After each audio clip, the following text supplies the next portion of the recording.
Okay, well, this is the monthly space news.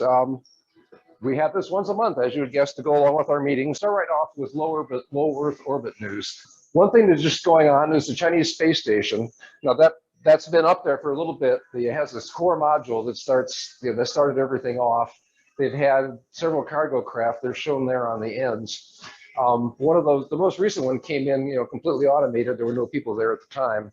But anyway, this last month, during the month, they sent up the crew, the next crew. This is the second crew for them. So their target is to complete 3 main modules by 2022, and they have the possibility of expanding to 6. They're trying to involve a lot of other people, just like the International Space Station, just like we did with that. So they're trying to, set that up, same kind of thing. So this second crew will be there anyway for 6 months. There might be a whole lot more space stations galore that could come up. This crew, this is the second female crew member that the Chinese have. I think you're right. Yeah. Yeah.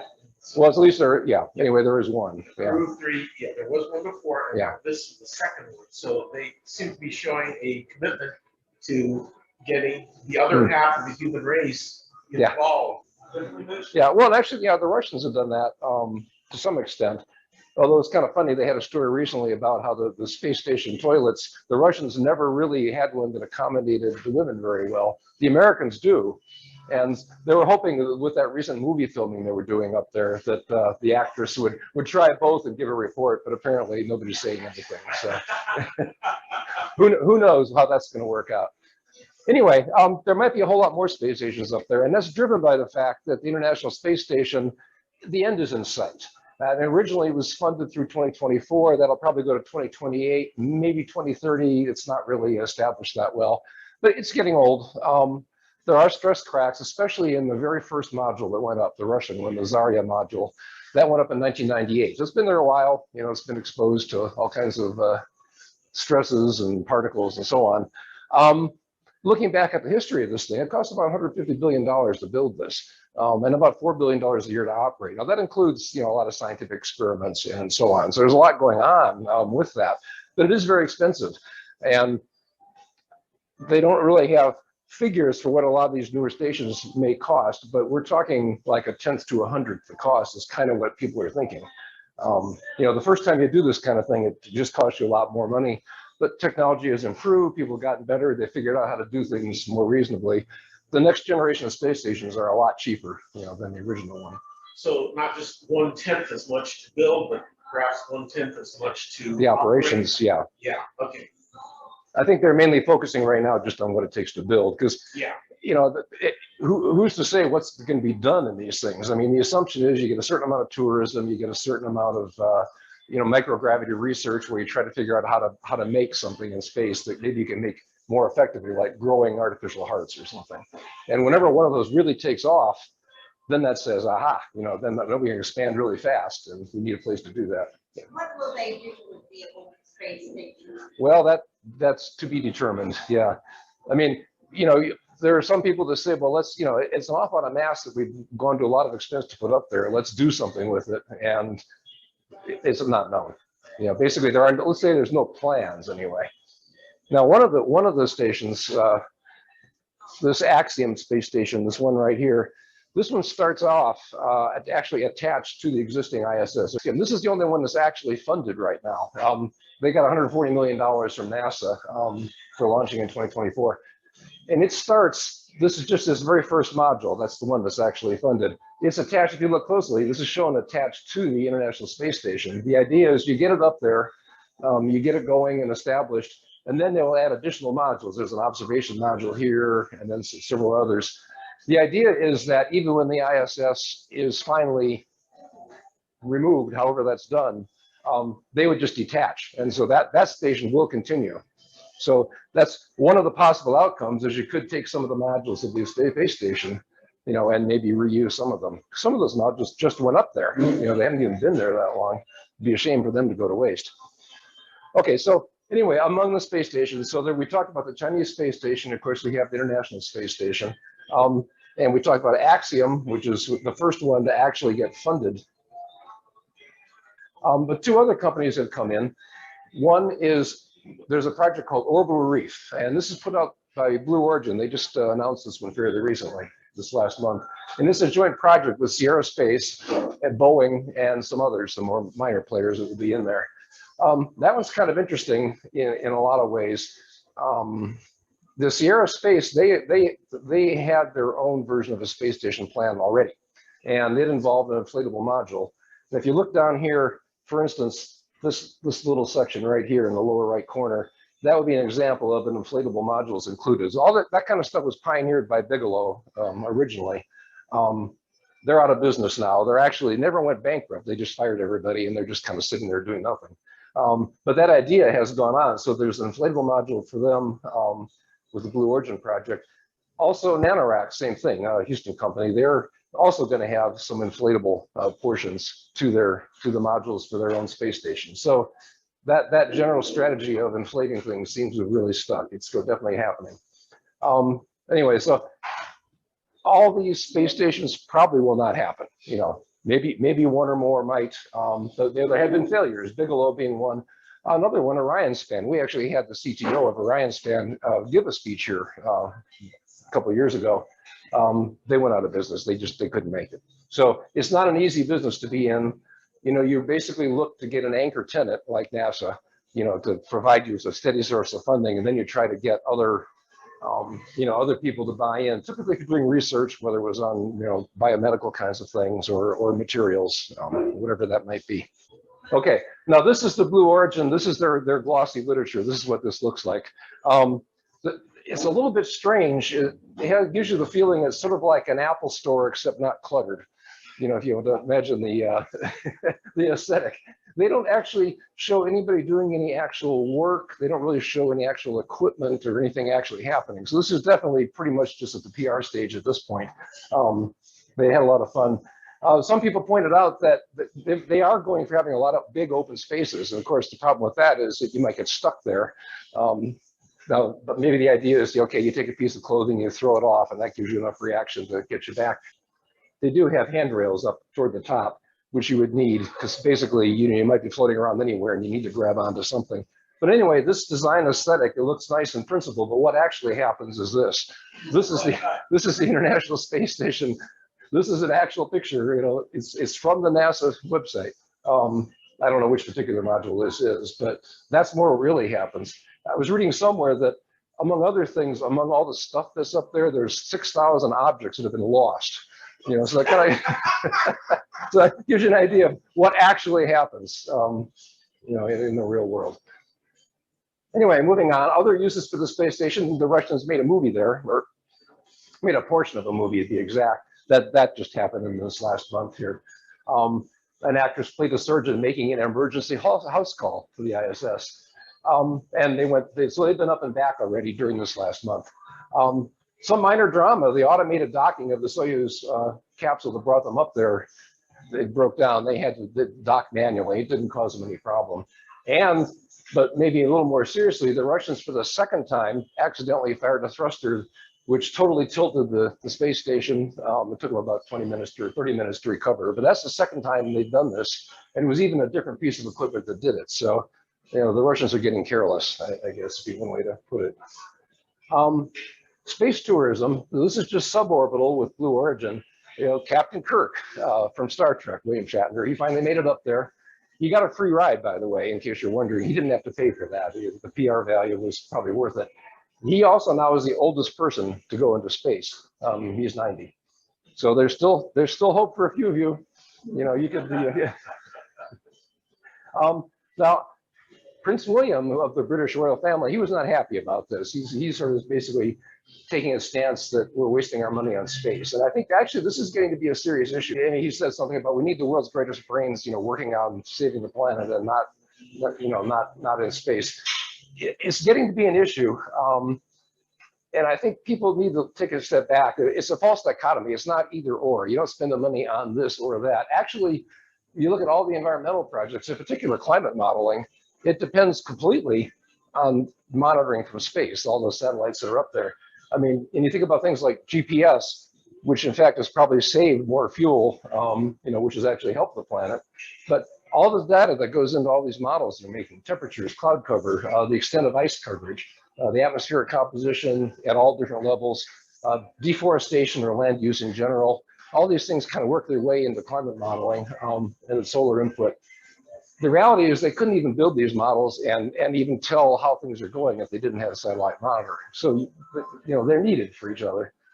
And conversely, looking at it another way, modeling the environment is something you kind of need to really settle space. You know, so far we're just doing everything mechanically, but to really spread into space, we have to really better understand how the environment actually works. And we need that. This feeds back, in fact, to the environmental stuff today, in that when you look at experiments like Biosphere 2, you can see what happens on a much shorter time scale. You know, if you say CO2 levels go up or temperatures go up or whatever it is you're looking at, you want to see the effects, you can see it much, much faster in the controlled experiments that are exactly the kind of things we need to do to figure out how to settle space. So that these should not be allowed to be argued as being separate and competing projects. They really go together. And you look at it in the back, even a joyride or an astronaut ride, to get a view of Earth, like the blue marble, you know, this blue marble, that single picture kind of energized the environmental movement in the US and the world, because that was the first time they really had a view of Earth as a whole. You know, people imagined it, but this was a real picture, and that actually was helpful. So I think we as people who are interested in space need to kind of push back when people make these arguments that we should, you know, only spend money on saving the Earth. We are saving the Earth. And most generally, you know, as is the purpose of this organization, the resources of space will enrich humankind. And the resources are material, it's energy, and it's also places to go, to settle or even just to visit. You know, we're going to have things coming like space solar power, a lot of specialized industries. We'll figure out what they are. You know, we're getting closer. Specialized industries that really will work best in space, and new technologies. And we'll have the opportunities for different kinds of governments to experiment with, new challenges for the human spirit, so we don't just kind of decay and, you know, get bored. And of course, surviving the cataclysms. So for all those reasons, I think Prince William may be unhappy, but he needs to get over it. Okay, next, changing topics completely. We just launched a probe to explore asteroids, and this is a probe. It's called Lucy, and it's going to explore the asteroids that are near Jupiter. And they're basically trapped by Jupiter's gravity at what's called the L4 and L5 Lagrange points. I'll show that in a picture in the next slide. But there's a special reason for going to visit those asteroids, in that they've probably pretty much been untouched compared to what was happening 4 billion years ago. They're in a stable orbit. They probably haven't been banged up as much, you know, as other asteroids that are out there. And so they're going to get very detailed images and analysis. They're going to estimate temperatures, mass, and so on. One interesting thing about this particular probe is it's solar powered. Most of the truly deep space probes we've ever done have all been nuclear powered because there's a nice steady source of energy. This one's solar, which actually caused a problem. This picture turned out to be quite accurate. The way it was set up, these solar arrays start off completely folded up. They're kind of unfold like a fan, you know, as a circle. And one of them opened up completely, and the other one didn't quite make it. It's probably 60 to 80% open. They're still working out exactly what happened there. And they haven't come up with a plan on what to do about it. They're saying that they're getting enough power, but, you know, there's a question of if it's not latched properly, you know, how will that handle the stresses that come up with spaceflight? So that it remains to be seen how that'll work out. This is a very complicated flight. To do this trip, to visit all these asteroids, we start off, it goes around the Earth actually twice, or goes around the sun actually twice, getting gravity assist, you know, essentially coming close to Earth and let the Earth pull it along a little bit. And then it finally swings out to the first group of Trojans, which are at the Lagrange L4 point, which is way out there. Circles back, makes one more pass around the sun, get us a third gravity boost from Earth, and then finally swings out to go to here. And then, you know, if there's anything, if the thing is still surviving, they'll figure out where to send it next. But at least this is what's part of the official plan. It takes, what did I say, 12 years to do this thing. We fly by the Earth 3 times to get a gravity assist. Very complicated trajectory, but this is the kind of planning that has to go on. And they are then the most distant use of solar power. I mentioned the solar power. It has 18,000 watts of power around Earth, but out there, it only has 500. So, and yet that's enough. That's enough to run the main instruments and to keep themselves warm enough. Okay, moving on to some other controversies that have happened here. SLS, the Space Launch System. This one's been kind of in trouble for a while. But some background on this. This was started in 2011, government project, NASA project. Boeing as a prime contractor got started in 2011. Originally, it was estimated to cost about $10 billion, and it was going to launch in 2016. Well, it hasn't launched yet, and they spent about $21 billion so far. The cost figures have a little bit of flexibility in them because, you know, how much is included? Do you include all the ground facilities or not? But it's probably around 21 billion. This originally was set up to use old space shuttle engines for the first 4 flights. So there's 4 of them on each one. So the first 4 flights are using actually space shuttle era engines. That was a congressional mandate. It was part of the legislation that actually got this thing started. And then after that, then Aerojet, which is the contractor that builds the engines, is essentially just, they have updated versions of these, but there's almost the same engines. So they're doing that. There were a lot of complaints through the years that essentially that was a way to just lock in all the existing contractors. You know, so the suggestion was it was more based on political concerns. Congress people had their particular, you know, companies building their stuff. Yeah. Another way to phrase that would be to avoid job layoffs. Yeah, that's true. Yeah, I mean, that's kind of a tradition in the defense industries. We've talked about that before, that normally you want to keep your industrial base going. And so even when people lose contracts, they give some money, you know, kind of secondary level. The problem with that is that it doesn't really encourage innovation very much. You know, you tend to get kind of stuck in the way you were doing things before because you keep extending the same technology with the same people. So there's pluses and minuses of that approach. Anyway, the SLS is a key part of the Artemis program, which is the back to the moon, you know, get people back in 2024 and so on. But because of all the delays and the cost increases, SLS has been dropped earlier this year on the Europa Clipper mission, which is a mission to Europa. One thing that's kind of interesting in all this is that back when they started SLS, Bill Nelson, who now is the head of NASA, he was a senator who was one of the big proponents of it. So he has a kind of personal stake in it. And of course, actually, Florida ended up getting, you know, a lot of the dollars directed to them because all the ground facilities and everything. So he's kind of intimately involved in it. What's actually got a lot of people up in arms at this point is that he's just put out a request for information now that he's head of NASA. He wants a proposal by January for how to fly SLS for the next 30 years. And with just one, but only specifying one crewed flight per year, you know, and maybe some other flights they're not with the crew. And the words that were actually used were sustainable and affordable. And what that means is they're looking for them to come up with a way to save 50% on the cost of these rockets. They never actually said 50% off what, so that's interesting. But there have been various estimates over time, and the estimates have not been good. The Europa mission, I think they figured that, they rated that one at roughly $1 billion as kind of an incremental cost for one flight. The Office of Management Budget, which is an official White House organization, they actually figured it was more like $2 billion back in 2019. The cost estimates do make some assumptions on how many launches you have, of course. So, you know, these numbers are a little hard to come up with. But there is no official estimate, but NASA has never really complained when people said it cost $2 billion a flight for this.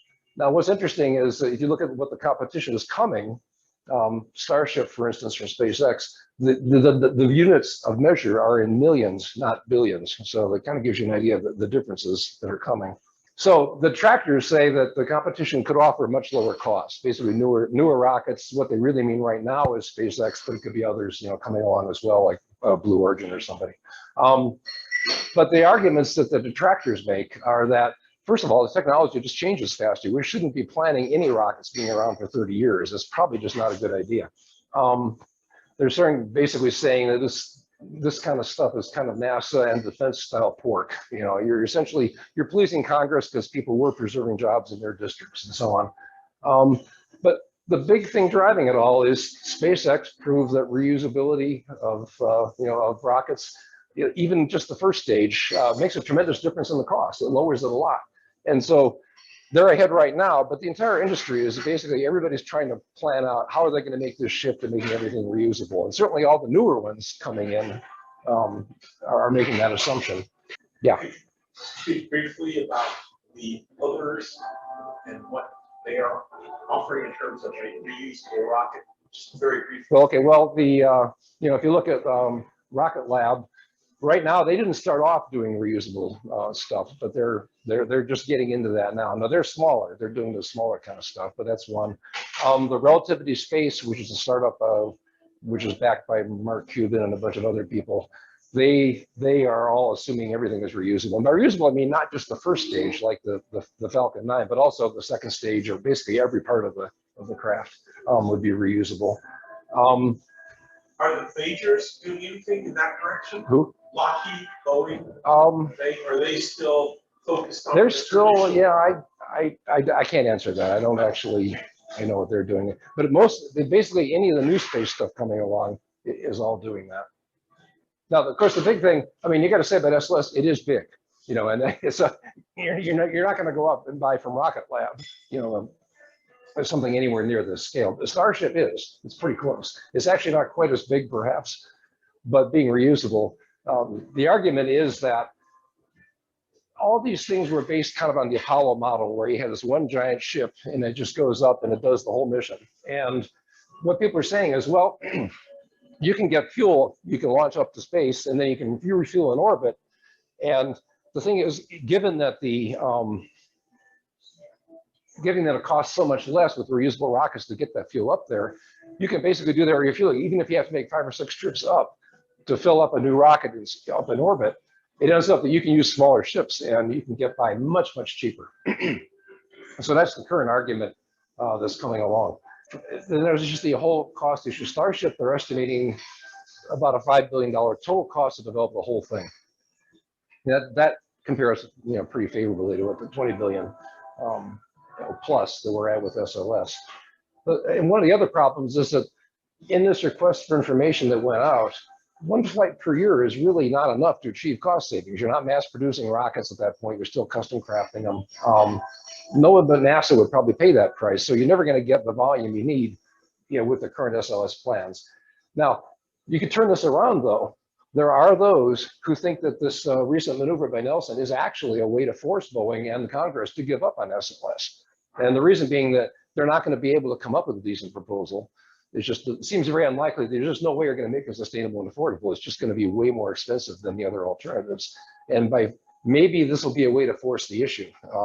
NASA's been kind of dancing around it for a long time. I mean, there's been dissension within NASA, on how to go. And there were a lot of people in NASA. I mean, that this was their life. They were building, creating this thing too. But definitely in Congress, you had the same kind of situation. You had people who were tied to the existing contractors. So who knows where it's going to go, but that's where it stands right now. Okay, other controversies going on. This one at least may be resolved. Remember that Blue Origin did not get a contract for the human landing system, which is getting people from lunar orbit down to the surface of the moon in 2024. They had protested. There was a bit that thing, they held up things for a while with that. That protest got overruled. Then they sued. And now the suit has finally been overturned by a judge. And at this point, Jeff Bezos, who heads up Blue Origin, he conceded pretty much gracefully, basically saying good luck. And he did say that he would not try to appeal it and drag this out anymore. So I have to give him some credit for that. But as people know, Bezos and Elon Musk of SpaceX, they have a grudge match going on in tweets all the time. There's tweet storms, and Musk, of course, followed along suit. He quoted a 1995 movie, Judge Dredd. He said, "You have been judged." Now, anybody who's ever seen that movie, Judge Dredd, which is it's a futuristic kind of thing, it's not pretty when you get judged. So this was the results are not pretty. Let's just put it that way.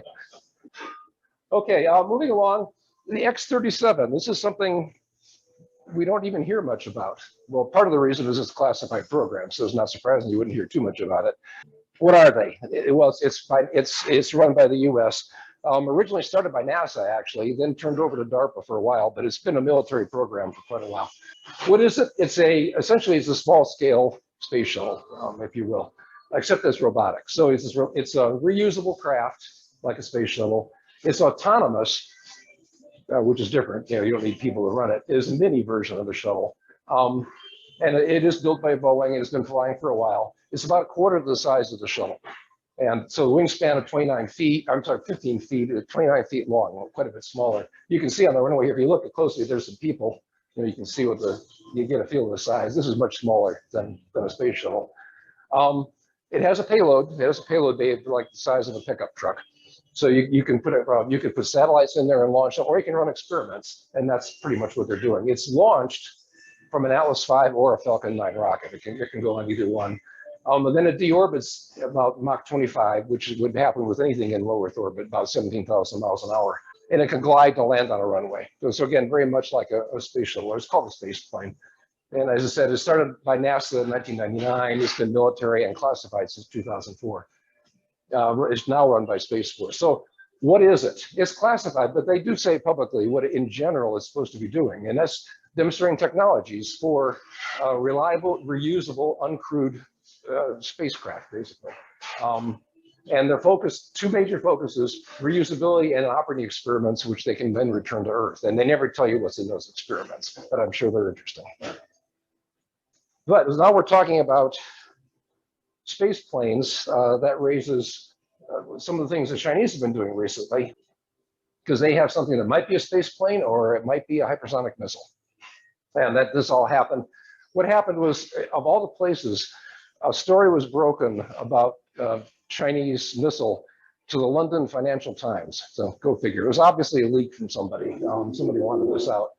But anyway, they've actually launched this thing, which most people in the U.S. or the military anyway think is a hypersonic missile.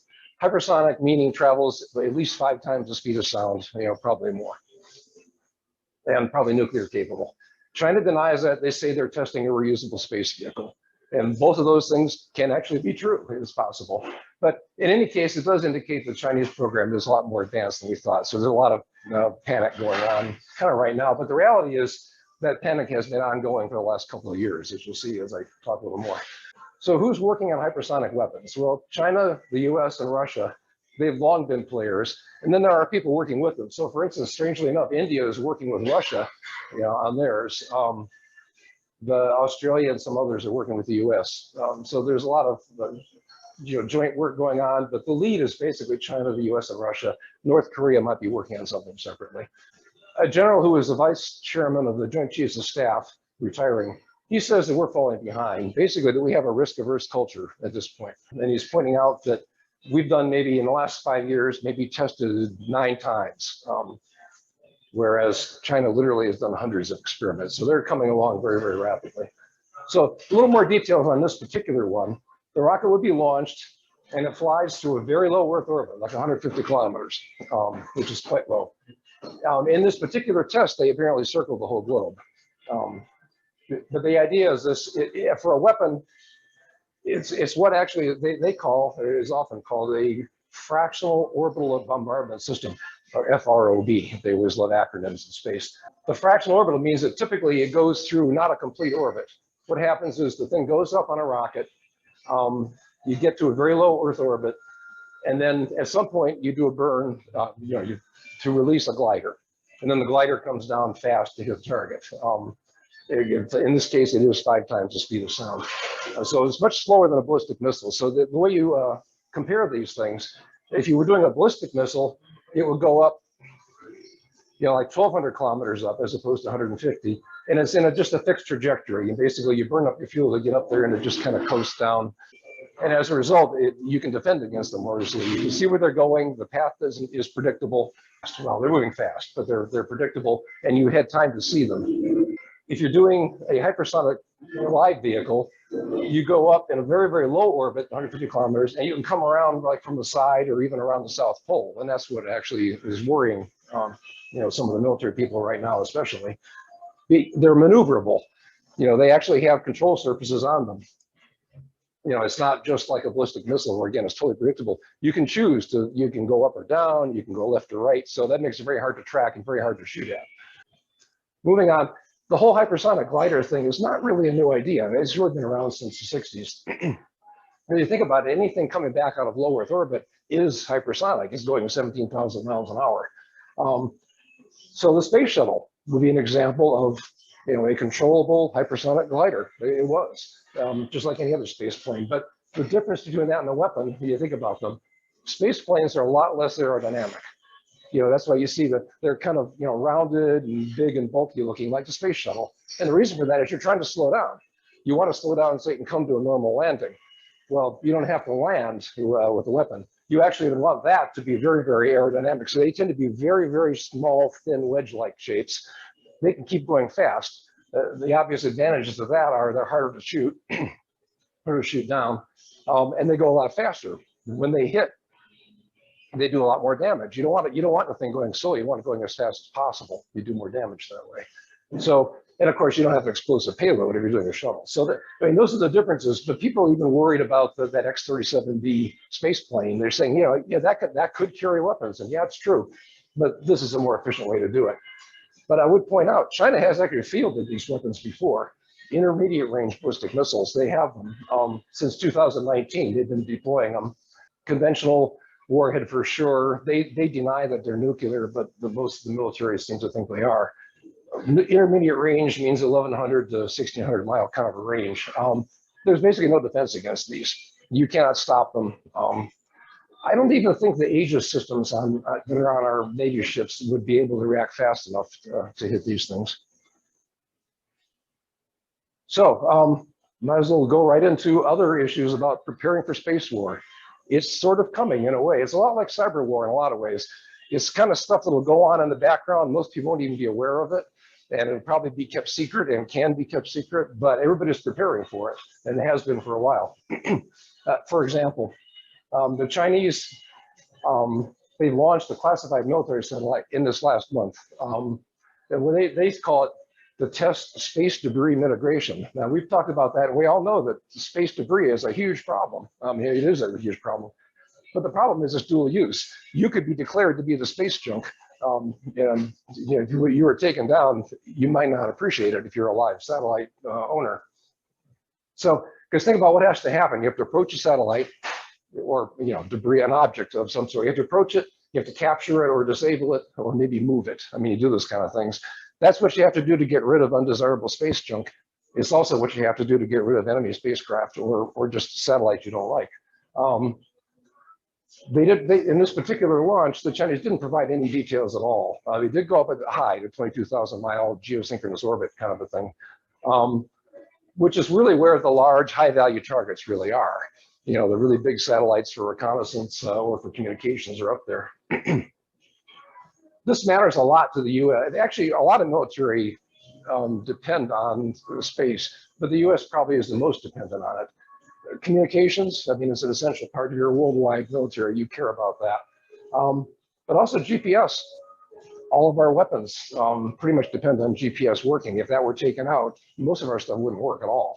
And that even things like smart bombs, the kind of bombs where we dropped them in Iraq, where you had regular bombs and they outfitted them with a little kit that would put pins on them, and those are controlled through GPS. All of our missiles, all of our drones, all that stuff depends on GPS working and on communications. What is space used for? You identify targets, like you identify new missile bases, for instance, or you track moving targets like ships and submarines or troops and planes. All those things are done from space right now. Detecting missile launches, if you are worried about a launch of nuclear missiles, we watch for that very carefully, obviously, with a whole network of satellites, and as does Russia and now China. You can calculate trajectories for anti-missile defense. And more generally, just intelligence on economic conditions. What is your military capability? What kind of industries are you building? Is your agriculture failing or succeeding? All those kind of things can be told from space. So we depend very heavily on that, and the other countries are coming along as well. So there's been a lot of experimentation over time, and you might call brute force ways of eliminating satellites. They're called kinetic weapons if you if you crash into them. You might crash into them or you might explode. They've definitely been tested by the US, China, and Russia. There's been lots of documented cases of that kind of thing. Usually what happens is somebody destroys one of their own satellites so that nobody else will complain. Although that has caused a lot of problems with debris. Both Russia and China has caused that problem. And that's, people have complained about that for a while. Those weapons can be launched from the ground, could be launched from a ship, planes, or satellites. So all those kind of things are possible. One of the most recent Russian tests was actually from a satellite. The problem with that is that you get a lot of debris, and that affects everybody. And then, as I was saying, there's still a lot of complaints about the recent Russian and Chinese tests. You know, we always worry about the Kessler cascade, where one satellite, you know, blows up for whatever reason, those fragments destroy other satellites, they blow up, you know, and you just get a mess and nobody can fly anywhere. That's somewhat of a concern. And this will become more of a concern when people like SpaceX and OneWeb and the other 99 different companies that are putting up satellites, communication satellites, the little ones. Now they're going from dozens of satellites to hundreds of satellites to one company just filed last week for an application for 3,400 satellites in one of their satellite constellations. And this wasn't even one of the larger companies. Yeah. So if all it takes is the first one or two to start to get blown up, and then it's going to turn into it's like watching a chain reaction explosion on the 610 loop at rush hour. It's going to be real bad. Yeah. Well, the good thing is, at least at low Earth orbits, the orbits decay pretty quickly. So at least most of that debris goes away. The problem is the higher orbits, especially, those things could be in orbit for hundreds or thousands of years. So the problem gets worse the higher up you go.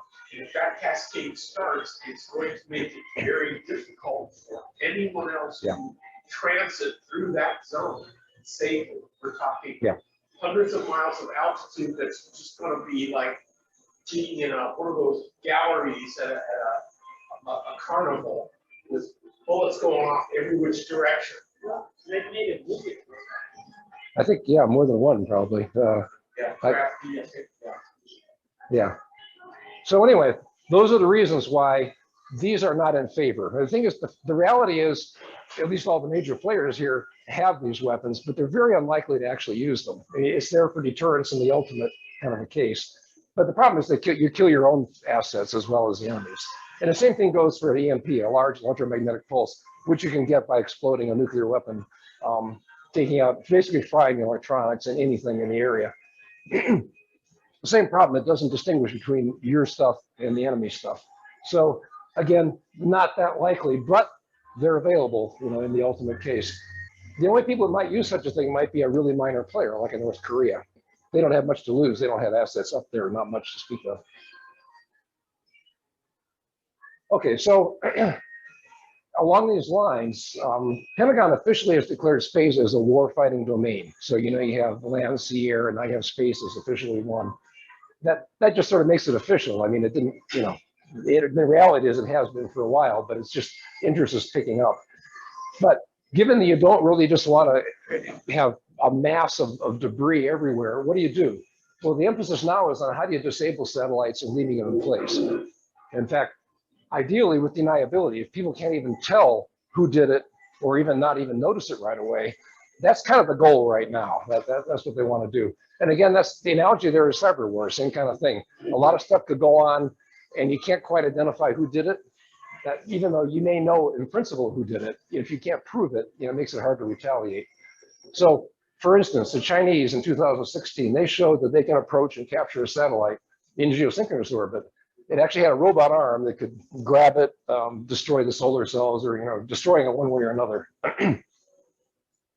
The Chinese press themselves had put out a story recently about their current technology they're working on is grabbing a satellite and basically inserting a small explosive up inside the thruster, and just have a very small explosion inside, which would disable the satellite, but it would not leave debris or anything.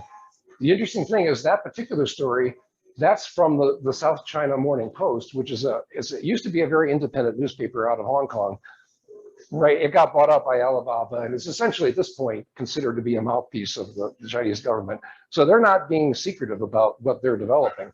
Now, some of that could be trying to intimidate, but it's probably pretty realistic. And I say that because actually Northrop Grumman has done essentially the same thing. We've reported that actually, mission extension vehicle satellites. They had two satellites that went up. What they did was they grabbed an Intelsat satellite that was out of fuel and was not really able to be used because they couldn't maintain the exact orbits. But now they're maintaining the orbit for them. But what that says is they demonstrated exactly the same capability. They went in, they grabbed the thruster by sticking a spear into it or something. That's how they stuck themselves to it. And then they moved it. Now they know they're maintaining the adjustment, but they proved that they can easily do this. So I say the Chinese claim is not that unreasonable because we in fact have the same exact capability, except we've only used it for good so far. We've actually helped out Intelsat. Other examples for offense that don't necessarily destroy and result in a lot of debris would be using lasers to either temporarily blind or maybe even just disable a satellite. And that again can be from the ground to see the air, maybe even other satellites. It does take a lot of power, so maybe it's not as easy to do on a satellite. L3 Harris, one of our contractors, they just got a contract for jamming, which is another way you can do offense. So that's that kind. We know that kind of stuff is ongoing because it's announced publicly. It's not really a secret. The other offensive kind of thing you can do is cyber attacks just directly. And that you've seen in numerous movies, of course. So the problem that you're faced either if you work in the State Department or the military is how do you respond to these kind of things? Say a laser blinds one of your satellites, or suppose there's even a satellite that's tailgating one of your sensitive ones. We have these $billion reconnaissance satellites set up by the National Reconnaissance Office. What happens when a Chinese or a Russian satellite just kind of tags along, a couple hundred feet away from it? That could be perceived as a very hostile act because they're basically threatening that they could take it out anytime. What do you do? It's not an easy question. Those are the kind of things that people are grappling with right now. Great. Yeah. I have run across references in the literature to satellites getting blinded, and one reference said apparently it's happening on a rather regular basis over one country in particular, and that the U.S. military is getting pretty cheesed off about, but they won't name the country. I was wondering if you had any I don't know about the specific countries. But that's what I mean about the why it kind of goes on in secret. You probably will never really know because they might not want to publicize it. Maybe you don't want to realize that you're as vulnerable as you are. There's so many imponderables there. But the fact is the capabilities are there. And the only question is who's building those capabilities, who's likely to use them, what are we going to do about it? And those are very serious ongoing questions. Do about it without escalating to a much higher level. And ultimately it comes down to deterrence when you get down to it. We've had nuclear weapons since the 40s. We haven't really used them since then because people stopped short of taking the next really big step. But here there's a lot of smaller steps you can take. There's a lot of satellites up there, and is taking out one satellite, is that bad? It's not like, that's not like bombing Washington or Beijing. It's a much smaller thing. Okay, so defensive strategies. So this is where most of the other activity would be going on. And a good example would be that in this last month, the French military launched a military satellite. And that one was very explicitly designed to be ready for space warfare. Even down to the point of having multiple cameras just to identify and monitor attackers, meaning other satellites that might be getting a little close. They want to be sure they have documented evidence of who's coming in, so at least they can tell what happened. They are stated to have very, very extreme anti-jamming capabilities, and that's presumably classified. You don't know what that means, but they've definitely said they address that. And the same thing goes from electromagnetic pulse resistance. They claim that they could actually withstand even nuclear blast from some distance anyway. But the other thing is that they have more capability for moving, because one thing you can do if you're being tailgated by another satellite, you can move. Now, of course, that satellite probably can too, but if you have better capabilities for moving, you can get out of range and maybe be safer. But this is the kind of stuff that's going on. That's just built into their satellite.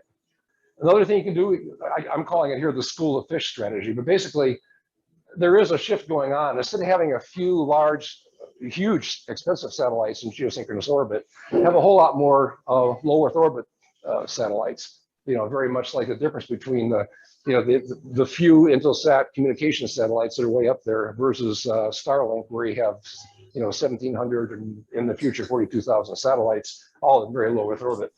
There's a whole bunch of benefits to that. the large geosatellites would also be called juicy targets. That I've seen that actually referenced literally as that. The low Earth orbits, they're smaller, they're easier to launch and replace, and there's just too many to easily destroy. You could spend a lot of effort to take out $1 billion satellite. You wouldn't spend that same amount of effort, on a $100,000 satellite. So there's definitely a shift to that. And related to that is just more backup kind of redundancy. And the US has ongoing programs on this, and I'm sure the other countries do too. But the Air Force is definitely looking into replacing GPS and intelligence gathering in constellations of a whole lot more small satellites. There's a lot of active programs going on for that. And actually, they're looking at even existing commercial satellites like Starlink. They have asked, Starlink to have some of these capabilities as well. So this picture here is just kind of a reminder that, there are satellites that are way, way out there in the high orbits, the geosynchronous orbits. But really, what you want to be in that school of fish down in there, in this area. So it used to be that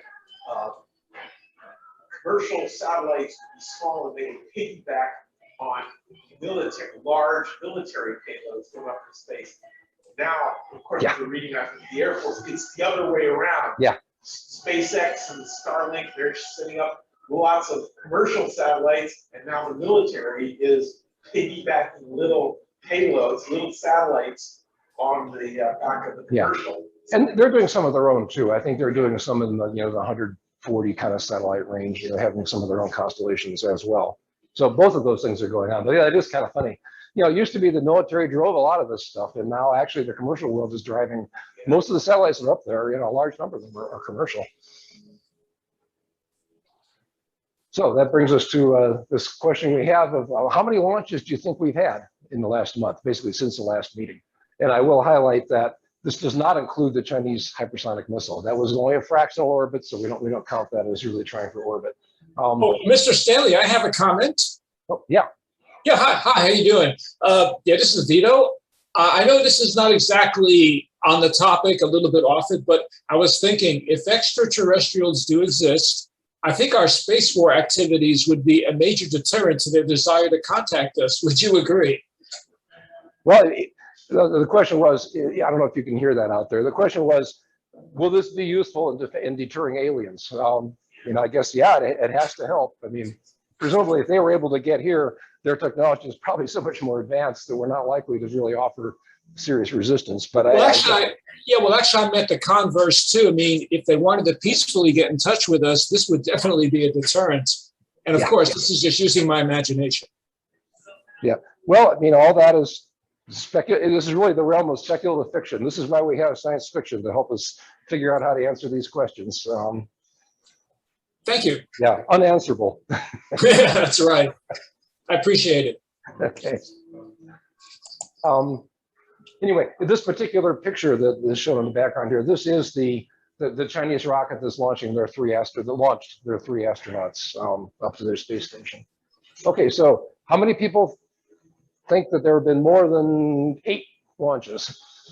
How about everybody online? When they got 10, 12, 13, 14. Okay, well, anyway, the answer is 12. I'll just jump right ahead to the answer here. Okay. Anyway, launches since last meeting. It turns out we've already talked about quite a few of these anyway. I will highlight a couple of things. One is South Korea is now an entrant. This was their first, they failed. It was a failure. They didn't quite make it. Actually, it was only the 3rd stage that failed in this rocket. So they were pretty darn close. That is their first, using our own home-built technology. I think they've been involved in space launches before, but not with all their own technology. I will point out also that out of those 12 launches, only one of them was American. Kind of interesting. And I thought at first, well, maybe that's because of liquid oxygen shortage that we mentioned last year. But it turns out almost all these other ships also use liquid oxygen as their oxidizer. One exception being the Quasar Chinese one. That's actually a solid rocket fuel. But most of them are using liquid oxygen, so that wasn't it. And of course, they mentioned the really big ones like the Lucy spacecraft. That went up on an Atlas V. Okay, I guess that's about it. SpaceX? Goodness. No, they're well, it seemed like they're taking a pause in all those space or Starlink launches. So yeah, I don't know why there's a few. Well, some of that's just luck. I mean, they're supposed to actually send up a crew to the space station, and that's been delayed several times. But those kind of delays happen all the time. And what we report here is when they actually go. If you look at the history of almost any launch, almost all of them have been delayed 2 or 3 times, typically due to weather, sometimes due to some minor glitch they uncovered during the countdown. So I know there are issues reported in Aviation Week to various missions being launched, and it has to do with if there's a delay, then they get bumped because the Air Force has some other higher priority mission. Yeah. But it looks like it's not so high priority that they needed to do it within basically the month of October. Yeah, and all these are from different places. I mean, Yeah. I'm a little surprised that nothing went out of either the East Coast Range or the West Coast Range by the Air Force during this whole period of time. Yeah, but the thing you're mentioning is that things get backed up when there's a delay. That, for instance, actually hurt SLS. There should have been and Starliner, both Boeing efforts. Both of those have been held up at times because of one thing or another. But then the launch pads weren't, things weren't even available. So yeah. Greg, I have another question. There was already one. I'll come back to you. There was a question coming from the audience. What is the average life of a satellite? Because I mean, so many and there's Well, the older, the ones that are way in high orbit, which are very expensive, they tend to have been up there for 10, 20 years sometimes. And that's one of the reasons why they're so expensive, because they're built to last. Yeah. Well, and they're heavy, and then there's a lot of high orbit, so it takes a lot more, energy to get them there. Now, the low Earth orbit ones, they're actually kind of designed. I mean, they make, in the case of Starlink, for instance, they highlight that as a benefit that they only last maybe 7 to 10 years. And that's on purpose. They say, well, the technology will be obsolete in 7 years anyway. We want them to come down because we want to replace them.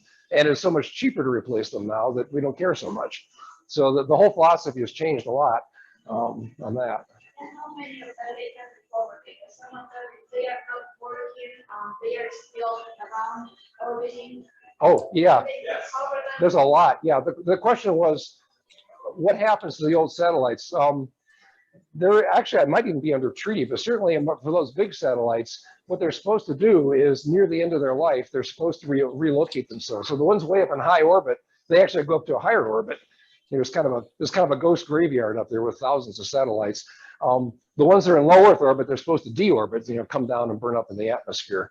And as long as they're under control, they can do that. The problem, of course, is some of the failures mean they're not controllable anymore. Either you can't communicate with them, or they ran out of fuel early, or whatever happened. So that doesn't always work. But of all those objects I showed in that one slide back there, clouds. Yeah, 95% of those dots are not satellites, functioning satellites. Now that also just includes actual debris. About 5% of those are satellites. The rest of them are debris or dead satellites. And there's stuff floating around up there. Typically, the upper stages, for the most part, a lot of them are still, you blast something up there, and the very last stage might be relatively small. It might be there just mainly to adjust the orbit, called a tick stage, just to adjust the final orbit of these things. And they're still up there. Nobody ever takes those down. So in fact, well, even that Chinese launch that I just mentioned, the one that went up, in geosynchronous orbit, assumed to be demonstrating anti-satellite stuff, it split into 2. There was only one. Now it just split into 2. They announced that a couple of days ago. Well, that was probably the kick stage, and that's probably what they're going to practice, attacking. So they're up right next to it. They practice maneuvering around it. They practice spoofing, trying to make moves right when you're a day-night boundary or something. They do this kind of stuff. So, but anyway, there's a lot of dead satellites up there is the answer. And yeah. Up until about 5 years ago, there was probably about maybe 4,000 satellites, dead satellites up there. But since SpaceX come along and with the notion of satellite constellations with many thousands of satellites involved, that number is going up almost daily. Certainly with SpaceX, every launch they put up 60 or 120 more satellites, and they've been doing that for the last 3 years. Yeah. Well, luckily they're able. There are like 5 other companies that are right behind them doing the same thing. So that number of 4,000 dead satellites is going to get much larger very fast. in the next 2 years. Now, the good thing about the SpaceX ones is that they build it into their plans to deorbit when they're near the end of their life. And again, as long as they're under control, they can do that. And they have deorbited quite a few of them already. And deorbiting does mean one way or another forcing them down to the atmosphere to burn up. And that's what. That interfere with, let's say, the shuttles to the moon or going to Mars. I mean, that won't interfere too launch. I mean, going to space and crash. It's a problem. I mean, these satellites are all tracked. I mean, there are, the U.S. and probably other people, but definitely the U.S. tries to track. There's even independent organizations that track satellites as best they can. So the good thing is space is really big, as they say. So, it sounds like a lot, but still, ultimately, the odds aren't that high of just accidentally running into something. It has happened.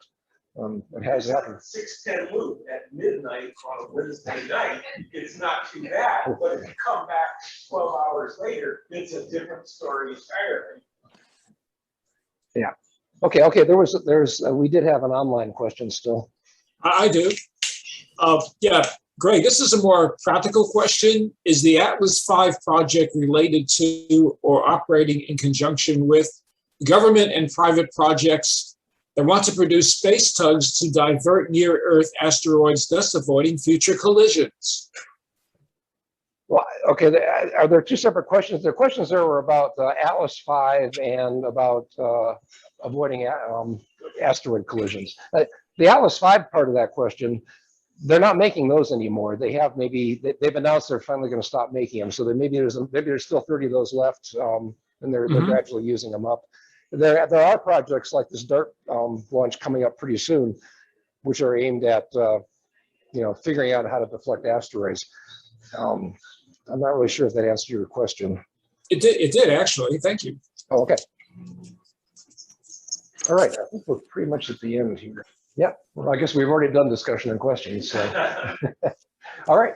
Next speaker, Nathan Price. Now, you may know him. He is the president of our chapter. In fact, he's the founder of the chapter. He has a lifelong passion for space exploration and development. He's been involved in a variety of space-related things. One of the interesting one is the Countdown to the Moon program, where every day he interviews someone about, and is going to ask them questions about, well, when did you hear about the moon landing and that sort of thing. We would love to have you sign up. The web link is there, countdowntothemoon.org. He also volunteers at the Space Center Houston. And of course, he founded this chapter and started meetings in January 2018. He's really the one guy who's responsible for us being here. He puts in the most work and has really made it successful. So we appreciate him. As for what he does in his other lives, he works for a software company called Anaplan. He previously was in HP. He is a development lead. He has a BS in mathematics and a minor in economics at the University of Houston. So his topic is going interstellar. And what that is what he learned there's a conference called Interstellar, and this is the 7th Interstellar Symposium. They run them every couple of years. And they talk about more of the really long range kind of things, literally interstellar travel and that sort of thing. So pretty interesting stuff. Time to take it over. And I'm sorry if I ran over here.